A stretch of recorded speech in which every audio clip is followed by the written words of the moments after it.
Hi అండి, అందరు ఎలా ఉన్నారు? ఇది నాగుల చవితి పాలు పోయడానికైతే ఈరోజు మార్నింగ్ది వీడియో.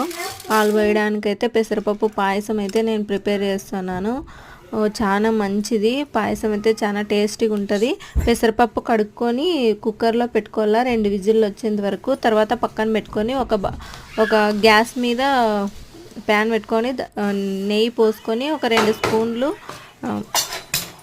ఉప్మా రవ్వ అయితే వేసుకొని అయితే వేయించి పక్కన పెట్టుకోవాలా. కొంచెం రంగు మారేంత వరకు, అంటే కొంచెం అట్లా వేయించుకొని అట్లే ఒక దాంట్లోన ఒక 4-5 యాలకులు, కొంచెం శొంఠి వేసుకొని దంచి పక్కన పెట్టుకున్న తర్వాత పెసరపప్పు అయితే ఆల్రెడీ ఉడికింటుంది కదా, దాన్ని పక్కన పెట్టుకోవాలా. ఒక బౌల్లోకి వేసుకొని అదే దాంట్లో కొంచెం ఆయిల్ పోసుకొని ఒక బౌల్లో ఒక కప్పుకి 5 కప్పులైనా 6 కప్పులైనా వాటర్ పోసుకొని బెల్లం కరిగేంత వరకు అట్లనే చేసుకుంటూ తర్వాత ఉప్మా రవ్వ అయితే వేసుకోవాలా. ఉప్మా రవ్వతో పాటు యాలకులు, అది శొంఠి కూడా దంచినాం కదా, అది వేసుకుని పెసరపప్పు కూడా ఉడికించిన పెసరపప్పు వేసుకొని కొబ్బరి మనం చిన్నగా తురుముకున్న కొబ్బరి కూడా దాంట్లోకి వేసి కలుపుకొని కొంచెం దగ్గరకు అయ్యేంత వరకు చేసి పెట్టుకుంటే చాలా టేస్టీగా ఉంటుంది. చాలా సూపర్ ఉంది టేస్ట్ అయితే.